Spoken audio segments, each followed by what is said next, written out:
At a certain point in the summer in Italy, it's all about peppers. Different colors, shapes, sizes. It's peppers everywhere. And today I'm going to show you how to make a peperonata. It's a very home-style dish, very Southern Italian. It's really good, and I think your family's going to love it. So let's put it together. So for ingredients, you have some fresh basil, a yellow pepper, red pepper, some potatoes, tomatoes, a chili pepper, a red onion, salt, olive oil, dolce agro, and some bread, because this is one of those meals where you pick up a loaf of bread and you call it dinner. Now this dish comes together pretty quick, so we're just going to kind of prep and cook at the same time. So the first thing we're going to do is chop up some potatoes. I have these peeled, and we're going to cube them.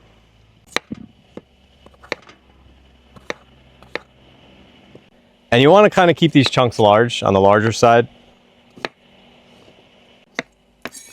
So now we're just going to heat up a generous amount of olive oil, and we'll start cooking the potatoes. So the potatoes kind of take the longest time to cook, so we're going to start with the potatoes. So we'll get some olive oil in here, and we'll add in the potatoes. We'll let these potatoes cook for a few minutes. In the meantime, we'll start prepping the peppers. So I have a yellow pepper and a red pepper, and honestly, you could really use any pepper you want, but I like the color and flavor of these two. So we're going to cut up the peppers in slices. Clean this out.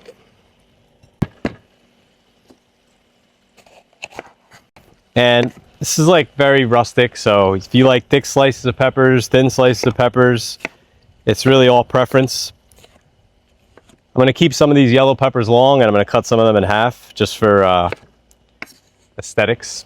And then nothing really goes to waste, so we'll take this stem part right here and just trim off the pepper off the side. This red pepper is a little funky. Cut that off. And out.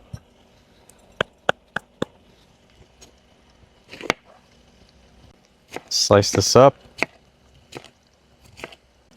Check on the potatoes. Looking good here. So we got all the peppers chopped up. So we're just going to throw them right in the pan. We're just going to kind of let them sit right on top of the potatoes. I'm not going to mix it. Throw them all in there. So now we'll just let this cook for a few minutes just like this. In the meantime, we'll chop up an onion. So I have one red onion. And we'll cut this in slices. All right. And we'll start prepping the tomatoes. And I have about a good cup of tomatoes here. So we're going to cut these in half. These are pretty big. I might cut them in thirds. And the tomatoes wind up breaking down in here, and they create a nice sauce in this dish. So they really absorb all the flavors in the pan and then bring everything together. So we'll give this a little mix. See how the potatoes are doing. It smells amazing. Just kind of nestle the peppers right in. So this dish really, it takes about, I would say about 20-25 minutes from start to finish. And it's really all about just kind of layering the ingredients into the pan.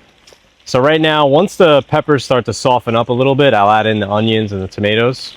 But I want to let this cook for a few more minutes now that I mixed up the peppers and the potatoes. So while these are softened up, we have one last thing to prep, the chili pepper. And I have a dried chili pepper. And this is going to bring in a lot of heat into this dish. And a lot of the heat actually sits in the seeds. So if you kind of take them out, you remove some of the spiciness. So what I'm going to do with this chili pepper is I'm just going to chop it up. It's a dried chili pepper. And I'm actually going to add that in now. And we'll mix this up. At this point, we're waiting for the peppers to soften up.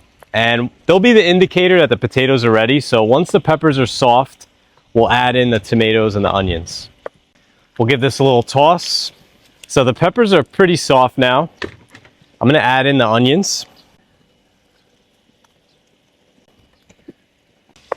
We'll just stir these onions in, and we'll go in with the tomatoes.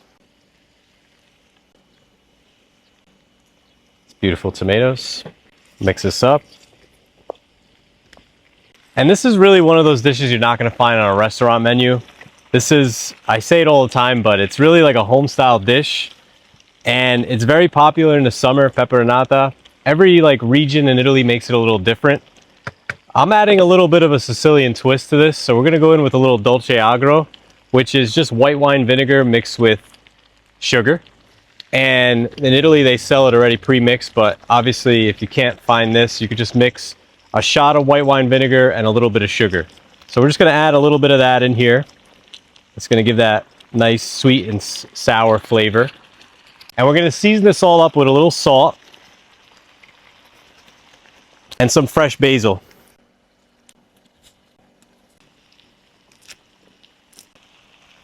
And now we'll just mix this all up. And this looks amazing and it smells even better.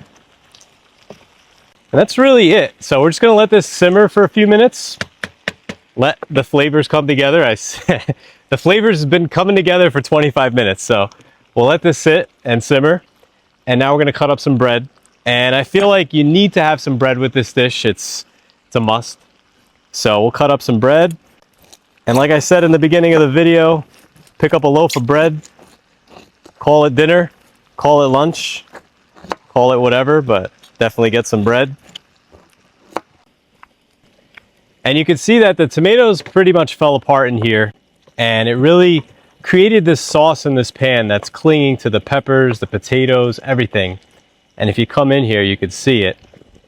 You can see that the potatoes have this glossy color on them, and there is just so much flavor on those potatoes. They're so good.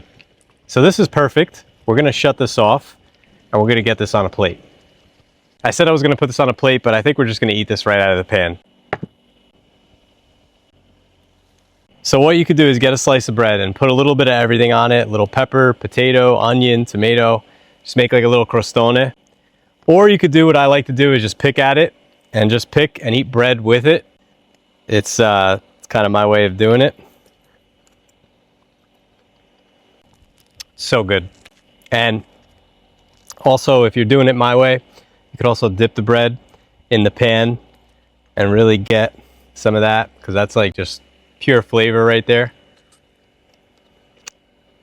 This actually tastes even better as it sits. So if you look in here, you can really see that as it's sitting here, it's really like everything's really coming together. So this really tastes even better at room temperature. So you don't have to eat it right away. And I think this is really good for like parties or with family dinners, barbecues and stuff. And I have an aunt in Calabria and she makes this and she makes it this way. It's just, I always try to recreate hers, and being in Italy right now, this really tastes just like hers. So it's really good. You definitely have to try this recipe. I'm telling you, it's perfect for the summer. So, and I also have a caponata linked right here. That one's an eggplant caponata. It's like a Sicilian classic. You should definitely try that. But definitely try this one and let me know how you like it in the comments. Don't forget to hit the bell, like, and subscribe.